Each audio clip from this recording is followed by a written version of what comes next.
ఓం నమ శివాయ శంభో శంకర హరం రమాదేవ ఏడుకొండలవాడ వెంకటేశ్వర.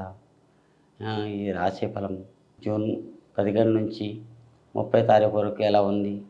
ఈ సింహరాశి ఒక్కసారి చూద్దాం. చిలకమ్మ తెమ్మ, ఒక్కసారి మంచిగా తెమ్మ.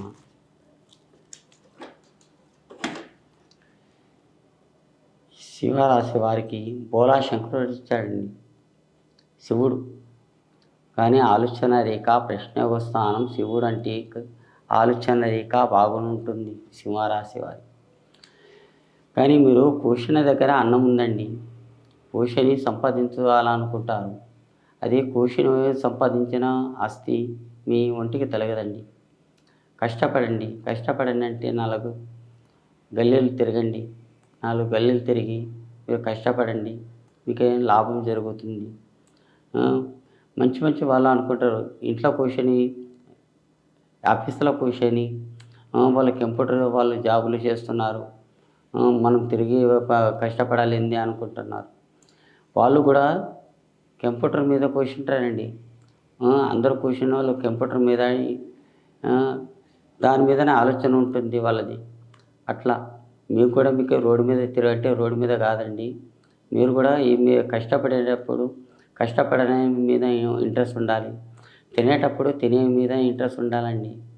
ఏదన్నా ఫ్రెండ్షిప్లో టీ తాగాలనుకున్నా టీ మీదనే ఇంట్రెస్ట్ ఉండి, ఫ్రెండ్షిప్ నుంచి ఎప్పుడు ఇంటికి వెళ్ళిపోవాలి, బయటికి ఎప్పుడు వెళ్ళాలనేది అదే ఆలోచించండి.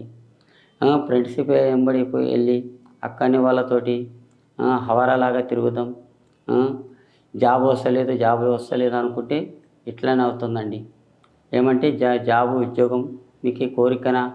మీ కోరికలు మీకు జరగాలనుకుంటేనేమో మీరు ఆ ఫ్రెండ్షిప్ అనేది, దోస్తాన్లు అనేది మొత్తం తీసేయాలండి మీ మెదడు నుంచి ఆ దోస్తానం స్నేహం అనేది మొత్తం తీసేయండి. మీరు ఉట్టిగా ఖాళీ టైంలో దోస్తానం చేయండి, ఫ్రెండ్షిప్ చేయండి, అన్నీ చేయండి. అందరితో తిరగండి. పిల్లలతో ఉంటే పిల్లలు మాట్లాడండి, వయసులో ఉంటే వయసులో మాట్లాడండి, ముసలోళ్ళు ఉంటే ముసలోళ్ళతో మాట్లాడండి. ఎవరితో మీరు మాట్లాడొద్దని నేను చెప్పడం లేదు. ఏమంటే మీరు జాబ్ చేసేటప్పుడు ఉద్యోగం పొద్దుగలని మనం జై శ్రీరామ్ అని వెళ్తామండి. భగవంతుడు ఏం చేస్తావు ఎలా ఉందని మేము బయటికి వెళ్తాం. వెళ్ళేటప్పుడు ఆ దేవుని పేరు తీసుకొని వెళ్ళాలి. కానీ మధ్యలో వాడు ఎవరో కనిపించారని మేము మాట్లాడకుండా ఉంటే మన టైం వేస్ట్ అవుతుంది.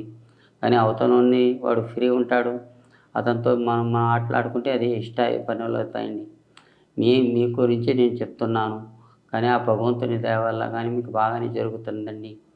కానీ కారోబార్లో కానీ, జాబ్లో కానీ అనుకున్న పనుల్లో కానీ మీకు బాగానే జరుగుతుంది. గురుగారు మీరు ఇట్లా ఎందుకు చెప్పారు, ఇట్లా ఎందుకు ఉంది అని అనుకోగలరు. మీరు నీళ్ళలో చేప నీళ్ళలో ఉంటేనే మంచిగా ఉంటుంది. అదే చేప గడ్డ మీద వచ్చి పడితే ఎలా ఉంటుంది? చేప సమస్యను చెప్పండి. చేప ఎగిరి పడుతుందండి. అది ఇంకా దానికి నీళ్ళలో వదలండి, ఇంకా చాలా మంచిగా హ్యాపీగా ఉంటుంది. మన జీవితం కూడా అంతేనండి.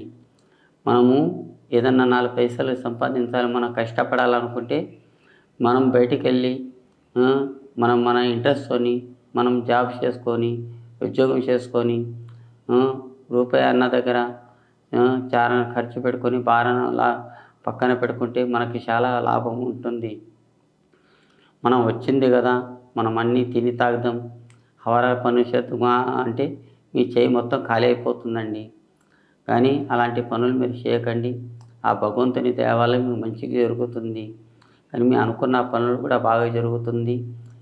ఎక్కడ పైన మీకు బాగా గడియలు ఉన్నాయి, అనుకున్న పనుల్లో కూడా బాగానే జరుగుతాయి.